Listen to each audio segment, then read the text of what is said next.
Sekarang kita masuk ke pertemuan ke-14, menyangkut manajemen IT dan desain web.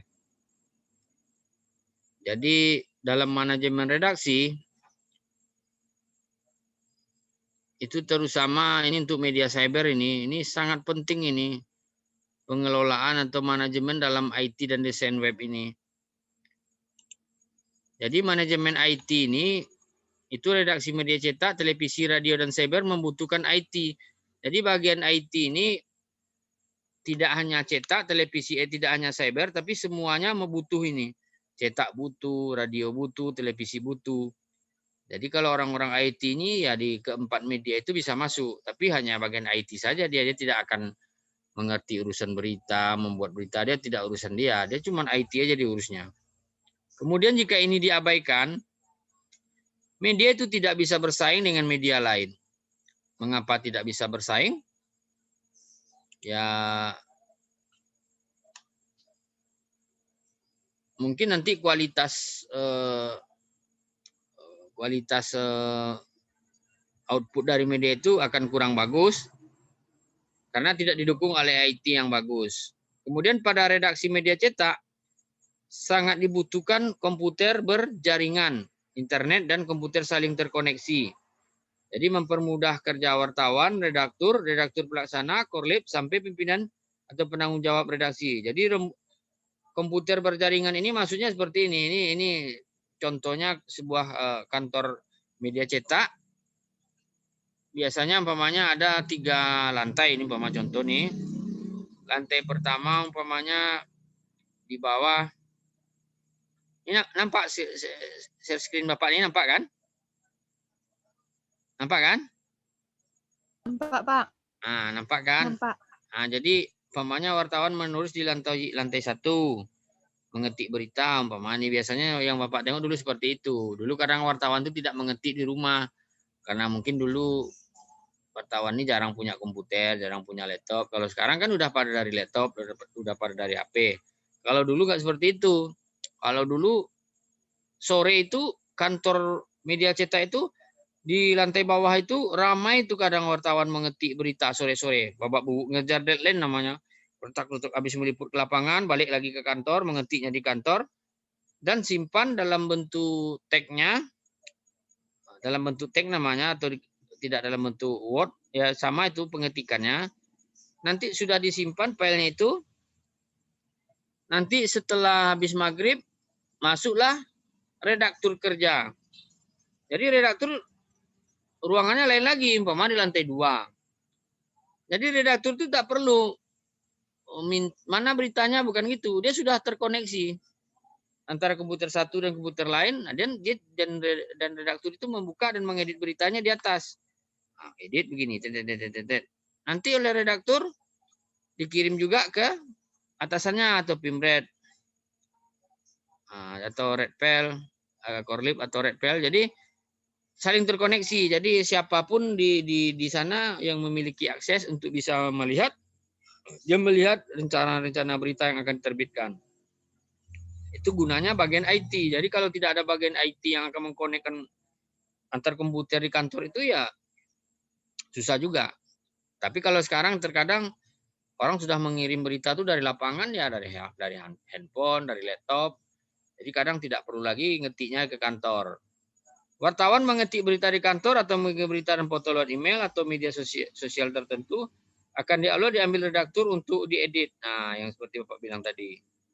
Jadi hasil editan redaktur akan dikirim melalui komputer berjaringan kepada Redpel sampai kepada pemimpin atau penanggung jawab redaksi untuk dibahas sebelum di layout. Nah, untuk cetak seperti itu. Jika kalau sudah proses pemeriksaan ketat dan disetujui pemimpin atau penanggung jawab redaksi, bagian layout akan melayoutnya.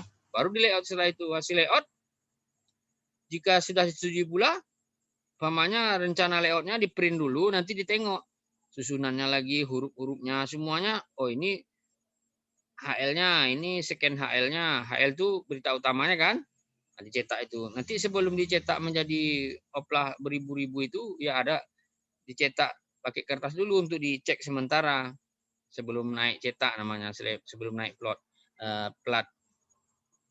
Jadi kalau sudah disetujui dan sudah betul-betul diseleksi dengan ketat, ya baru dicetak. Kemudian redaksi media televisi membutuhkan IT dari proses upload video menggunakan internet, fasilitas proses produksi sampai kepada proses penayangan. Jadi kalau wartawan terkadang di lapangan mengirim video, itu kan lewat jaringan juga. File video itu besar. Dan biasanya mereka kirim dari lapangan ke redaksi televisi, untuk televisi nih maksudnya, nanti di download oleh orang redaksi. Jadi kalau dari proses upload video menggunakan internet, fasilitas proses produksi sampai kepada proses penayangannya, semuanya butuh internet. Maka membutuhkan IT juga. Kemudian redaksi radio, bagian IT membutuhkan persiapan proses rekaman, editing audio, sampai penyiaran. Jadi berbeda-beda ya tugas IT cetak, tugas IT di TV, tugas IT di radio itu berbeda-beda. Kemudian untuk media cyber, bagian IT dibutuhkan untuk desain dan pembenahan website, desain iklan sampai mengatasi masalah jaringan internet. Jadi kalau websitenya tuh kadang macet-macet, nah tuh bagian IT-nya ditanya tuh, ini IT ini kenapa nih tidak bisa diakses website kita? Nah, itu IT lah yang mengerti, yang lain-lain nggak mengerti. Kemudian manajer IT ada yang berada di bawah pemimpin umum, ada yang berada di bawah pemimpin perusahaan, ada juga yang di bawah penanggung jawab redaksi sesuai kebutuhan perusahaan. Jadi dalam hierarki atau struktur organisasi perusahaan pers, bermacam-macam manajer IT-nya, ada yang di bawah yang seperti ini, di bawah pemimpin umum, ada juga di bawah, tergantung kebutuhan perusahaan. Nah, kemudian kita masuk kepada desain webnya. Jadi salah satu manajer IT tadi untuk media cyber itu pembenahan website. Nah, jadi kalau umpamanya website itu untuk di media cyber ini, itu butuh website kalau media cyber. Jadi dalam manajemen redaksi untuk media cyber, bagian IT tidak biasanya berada di bawah pemimpin tanggung jawab redaksi. Otomatis seorang pemimpin atau penanggung jawab redaksi harus juga mengenal tentang desain website agar bisa memberikan masukan kepada manajer IT untuk kebaikan media cyber dalam menghadapi kompetitor. Jadi pemimpin umum itu harus mengerti juga tentang desain web ini. Ibaratnya nggak kan ahli tapi mengerti gitu. Jadi seperti kalian harus paham juga secara general tentang desain web ini. Makanya Bapak beri materi ini. Kalau kita nggak mengerti sama sekali, bagaimana kita mau memerintah bagian IT? Jadi kita harus paham juga sedikit-sedikit, biarpun kita tidak menjadi programmer, karena tidak tentu seperti itu. Jadi untuk mengenal desain web, tidak harus beli IP publik atau sewa hosting, tapi jika ingin terus bisa diakses komputer dan internet harus on 24 jam. Jadi kalau kita tidak menyewa atau tidak belinya, kita bisa saja buat local host atau penyimpanan datanya di tempat kita. Tapi syaratnya komputer kita itu harus hidup 24 jam dan harus terkoneksi dengan jaringan internet. Nah, tapi kebanyakan sekarang website media cyber orang itu rata-rata dia menyewa per bulannya umpama 1.500.000. Tempat penyimpanan datanya itu biasanya di Jakarta itu. Jadi mereka tidak perlu lagi menyimpan di komputer mereka di kantor. Mereka menyewa saja gitu. Pakai WAMP atau XAMPP ini diinstal dan mengaktifkan. Hanya saja tampilan ini hanya bisa diakses dengan alamat localhost di komputer saja. Nah, jadi pada awalnya kita download ini caranya. Salah satu mendesain web itu. Ini WMS Paper diantaranya melalui situs. Ini. Nah, diunduh di sini dulu, run. Kemudian loading. Kemudian atau melalui ini sama atau ini. Websitenya. Atau dengan API kamu melalui jaringan yang sama. Install. Open VPN dulu. Berikut bisa dilihat tutorialnya. Jadi itu tutorial daftar akun di Tunnel My ID, install aplikasi WordPress. Nah, seperti itu urutan-urutan mendesain web. Kemudian teruslah cari ilmu meski ditutupi asap. Nah, ini salah satu semacam penyemangat. Ini kondisi dulu beberapa tahun yang lalu di Rokan Hilir, asap sangat banyak, dan jangan pernah menyerah, dan kita harus terus mencari ilmu. Jadi khusus untuk desain web ini memang agak sulit, karena ini memang orang-orang IT yang mengerti, tapi kalian harus tahu juga dengan istilah-istilah yang ada. Ya, yang namanya desain web itu memang membutuhkan ketelitian dan jaringan gitu. Jadi kalau memang kita kurang paham, nanti kita tidak bisa memerintahkan kepada bagian IT apa yang harus dibuat, apa yang harus dibenahi. Cuman kemarin waktu kita belajar untuk media cyber itu, website yang kita desain itu, yang kita punya itu ya harus ringan. Jadi orang membuka dari handphone, nggak lama loadingnya. Jadi cepat gitu. Kadang orang kan jaringan kampung-kampung kadang tidak kencang. Jadi harus mudah dibukanya. Jadi kalau mau desain web, kemarin Bapak pernah tanya sama teman Bapak di Pekanbaru, kalau untuk desain awalnya mungkin serahkanlah kepada orang yang memang sudah ahlinya. Biar jangan ada kendala-kendala. Dia umpamanya kita mau membuat media cyber. Pertama dia tanya dulu, rencana nama medianya apa Pak? Katanya kan, ditanya dulu, nanti dicatatnya. Umpamanya tantrimahesti.com atau restigustina.com atau rickydermawan.com, aji.com atau kartini.com atau siapa lagi, sawaludin.com umpamanya. Nanti diceknya dulu sama bagian IT itu, sudah ada nama yang sama. Nanti dia baru konfirmasi ke kita lagi. Oh aman Pak, belum ada yang pakai itu, nama itu. Oke, lanjutkan. Nah, kemudian mau di booking dulu enggak Pak namanya katanya. Jadi biar jangan keduluan orang memakai nama itu, dia nama untuk media cyber itu, media online itu bisa di booking dulu sama bagian IT tadi. Berarti sudah ada yang punya, itu dibayar. Dibayar, kalau tak salah untuk booking itu aja kalau tak juta setengah kalau tak salah. Hanya booking nama saja dulu. Kemudian untuk biaya desain, bervariasi. Ada ya kalau desain webnya ada yang 5 juta, ada yang 7 juta. Ada yang lebih mahal, kalau memang yang lebih bagus ya mahal. Jadi untuk desain web, setelah kita lengkapi dokumen semua perusahaan kita, ini mana tahu ada nanti membuat media cyber.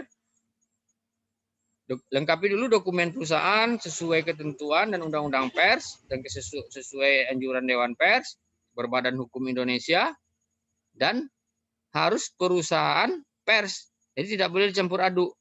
Karena itu akan dipergunakan oleh Dewan Pers dan akan diteliti oleh Dewan Pers kalau kita ada masalah nanti.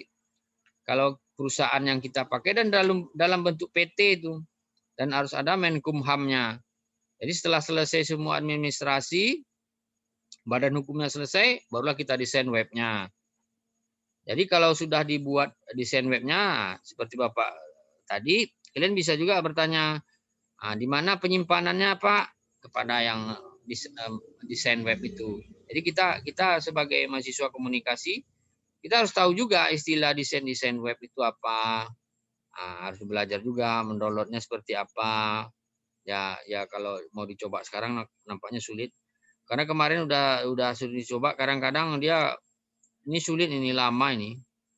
Downloadnya lagi nanti setelah jalan ya kadang-kadang cuman ini install seperti itu dan diinstal lagi aplikasi web WordPress-nya. Nanti di sana nanti akan ada pilihan-pilihan. Jadi seperti media cyber yang ada itu sudah ada desain-desainnya sekarang. Jadi sekarang tidak menyulitkan lagi, tinggal pilih mau model yang mana. Sudah tersedia sekarang semacam fitur-fiturnya sudah ada yang didesain. Kita tinggal pilih mau yang warna seperti apa, modelnya seperti apa, fotonya terletak di sini atau di mana. Nah, jadi sudah ada gitu. Jadi kalau dalam mendesain web ini kita juga bisa meminta kepada pihak yang mendesain web kita ini, umpamanya kita mau ada kolom untuk video, untuk live streaming, untuk video. Dan kita akan konekkan ke media sosial, ke YouTube umpamanya, ke podcast gitu. Ya kita minta saja, karena kan media cyber itu ya tag, foto, dan video. Umpamanya kolom foto, ya kita yang minta, nanti dia akan desain. Makanya kalau kita tidak memang ahli IT, itu kadang-kadang permintaan orang kita nggak mengerti memenuhinya. Dan serahkanlah sesuatu kepada ahlinya.